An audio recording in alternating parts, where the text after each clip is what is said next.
अब बिना देरी के जानते हैं फाल्गुन मास की पूर्णिमा किस दिन है और होली का दहन किस शुभ मुहूर्त में किया जाना चाहिए। होली का दहन सभी लोग शुभ मुहूर्त में भद्रा रहित समय पर करते हैं।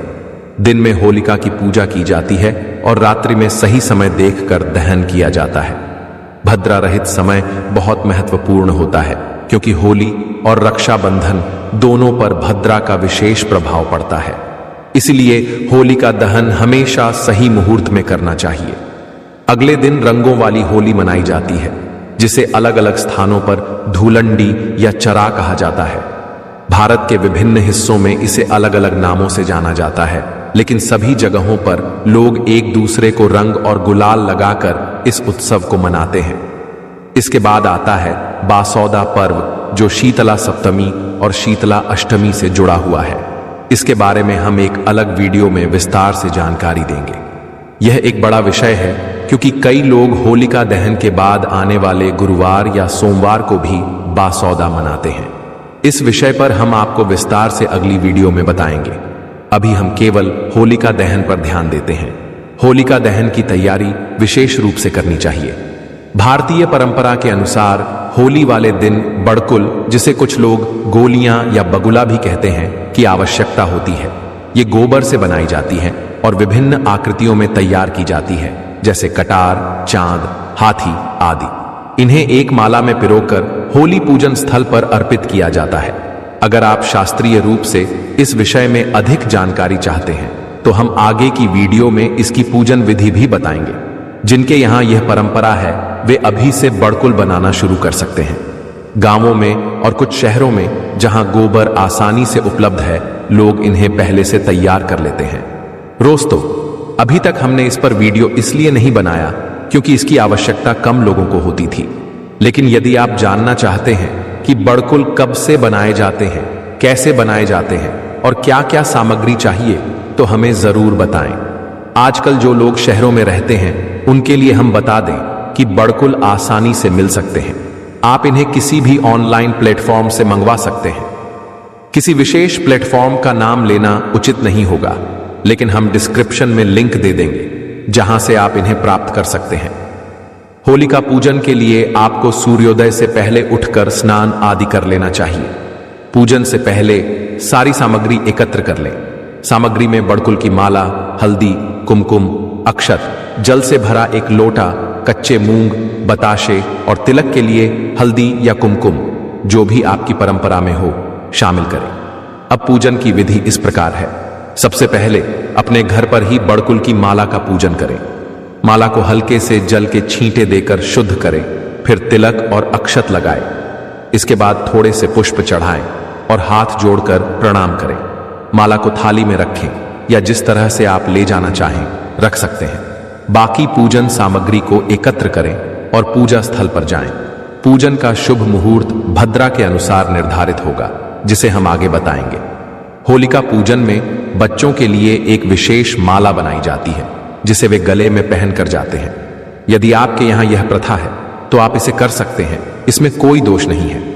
अलग अलग स्थानों पर कुछ अलग अलग परंपराएं होती हैं जिनका धर्म से सीधा संबंध नहीं होता। बच्चों के लिए ननिहाल से लाई गई ड्राई फ्रूट्स या टॉफी की माला पहनने की भी प्रथा होती है। वैसे भी आज के समय में बच्चे यह सब पहनकर जाना पसंद नहीं करते हैं। यह आप अपने अनुसार देख लीजिएगा। जो आपके यहाँ प्रथा हो उसी के अनुसार करें। सारी सामग्री लेकर उस स्थान पर जाए जहां होली जलती है। आपके क्षेत्र में लकड़ियों की होली पहले से बनी होगी। वहां पहुंचकर सबसे पहले जल के छींटे दें, फिर हल्दी, कुमकुम और अक्षत अर्पित करें। भीगे हुए मूंग सुबह से लेकर जाए और उन्हें अर्पित करें। बताशे भोग के रूप में चढ़ाए और दक्षिणा के रूप में कुछ राशि भी अर्पित कर सकते हैं। इसके बाद होली की परिक्रमा करें, लेकिन ध्यान रखें कि जो लकड़ियां होली जलाने के लिए लगाई गई हैं वे गीली ना हो। फिर कच्चा सूत लें और होली की चारों ओर परिक्रमा करते हुए उसे 5 या 7 बार लपेटें। इसके बाद होलिका को प्रणाम करें और अपनी पूजा पूर्ण करें। कुछ स्थानों पर 5 प्रकार के अनाज अर्पित करने की परंपरा होती है, इसलिए यदि आपके यहाँ यह प्रथा हो तो 5 प्रकार का अनाज भी चढ़ाएं। साथ ही पुष्प भी अर्पित करें। कई लोगों का यह सवाल होता है कि पूजन करते समय किस देवता का आवाहन करें। जब आप होलिका का पूजन कर रहे होते हैं तो वास्तव में आप भगवान नरसिंह देव की पूजा कर रहे होते हैं। भगवान नरसिंह श्री हरि विष्णु के ही एक रूप हैं, जिन्होंने हिरण्यकश्यप का वध किया था। हिरण्यकश्यप होलिका के भाई थे, इसलिए इस दिन नरसिंह भगवान की पूजा की जाती है। भगवान नरसिंह को प्रेम पूर्वक चंदन, फूल, 5 प्रकार के अनाज और गुलाल अर्पित करें। इसके बाद सूत से होली के चारों ओर 5 या 7 बार चक्कर लगाकर उसे बांध दें। यही होलिका पूजन की पूरी विधि होती है। पूजा समाप्त करने के बाद जब आप घर वापस आई तो पहले से एक दीपक बना लें। दीपक करवाओं वाले आकार का होना चाहिए और आटे से बना हो तो उत्तम रहेगा। यदि आटे का दीपक संभव न हो तो मिट्टी का दीपक भी लिया जा सकता है। दीपक में तेल भरें और जब आप घर लौटें तो मुख्य द्वार पर प्रवेश करने से पहले इसे जलाकर रखें। प्रणाम करने के बाद थोड़े से पुष्प अर्पित करें और फिर घर के अंदर प्रवेश करें। भगवान नरसिंह का स्मरण करने के बाद ही घर में प्रवेश करना चाहिए। अब बात आती है कि होलिका दहन किस समय करना चाहिए और भद्रा का क्या प्रभाव रहेगा।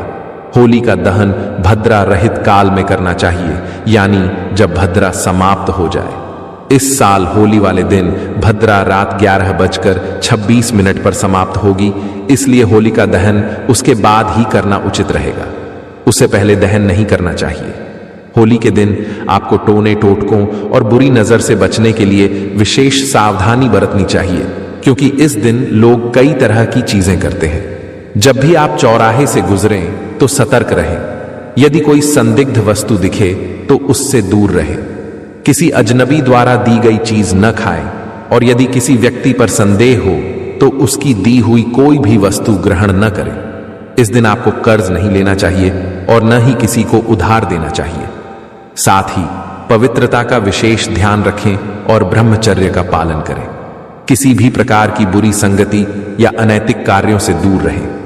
रात को होलिका दहन के समय यदि संभव हो तो गेहूं की बालियां साथ ले जाएं। परंपरा के अनुसार होलिका में गेहूं सेंक कर अगले दिन प्रसाद के रूप में परिवार के सभी सदस्य उसे ग्रहण करते हैं। होलिका दहन के दिन कुछ उपाय भी किए जाते हैं। यदि आप इस दिन भगवान हनुमान जी को चोला चढ़ाते हैं तो इससे हनुमान जी की कृपा प्राप्त होती है और घर की आर्थिक समस्याएं दूर होती हैं। किसी भी हनुमान मंदिर में जाकर यह उपाय कर सकते हैं, जिससे उत्तम फल प्राप्त होगा। जब होलिका दहन हो जाए तो अगले दिन प्रातःकाल होलिका की राख लेकर आए। इसे लाल वस्त्र में बांधें और उसमें एक श्री यंत्र, चांदी के कुछ सिक्के और अन्य शुभ वस्तुएं रखें। फिर इस पोटली को अपनी तिजोरी में रख दें। इससे आर्थिक समृद्धि बनी रहती है। होलिका दहन की राख सुबह सवेरे यानी भोर में ही ले आनी चाहिए। ऐसा नहीं कि सूरज निकलने के बाद जाए, बल्कि अंधेरे में ही इसे लाना चाहिए। इस राख में स्फटिक की माला, श्री यंत्र और चांदी के कुछ सिक्के रखें। फिर इसे लाल रंग के कपड़े में बांधकर तिजोरी में रख दें। इससे घर में कभी धन की कमी नहीं होगी। एक और उपाय है कि होलिका प्रज्वलित होने के बाद 11 उपलों की माला तैयार करें।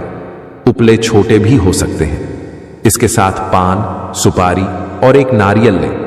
इन सभी चीजों को होलिका में अर्पित करते हुए अपनी मनोकामना कहें, ताकि जीवन के संकट समाप्त हो जाएं।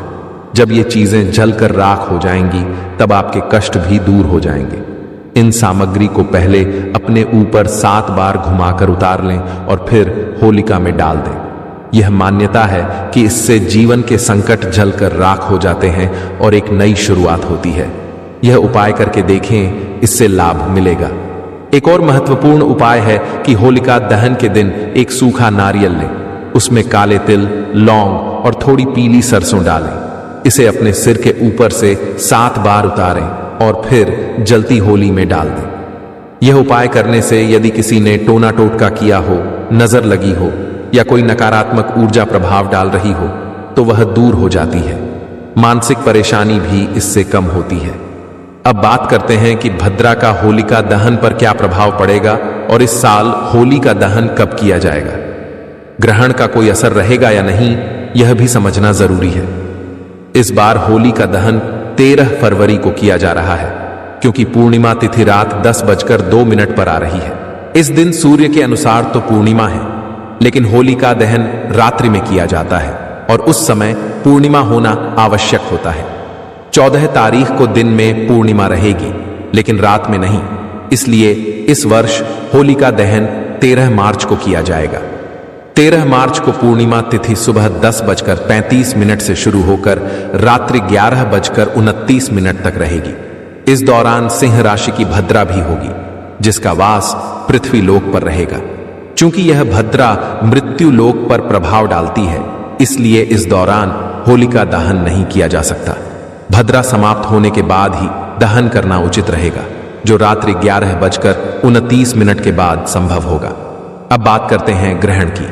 इस साल का पहला चंद्र ग्रहण 14 मार्च को फाल्गुन पूर्णिमा के दिन लगेगा। ग्रहण का समय सुबह 10:41 से दोपहर 2:01 तक रहेगा। चूंकि होलिका दहन 13 मार्च को होगा, इसीलिए इस ग्रहण का उस पर कोई विशेष प्रभाव नहीं पड़ेगा। अब जानते हैं होलिका दहन का शुभ मुहूर्त। साल 2025 में होली का पर्व 13 और 14 मार्च को मनाया जाएगा। होलिका दहन 13 मार्च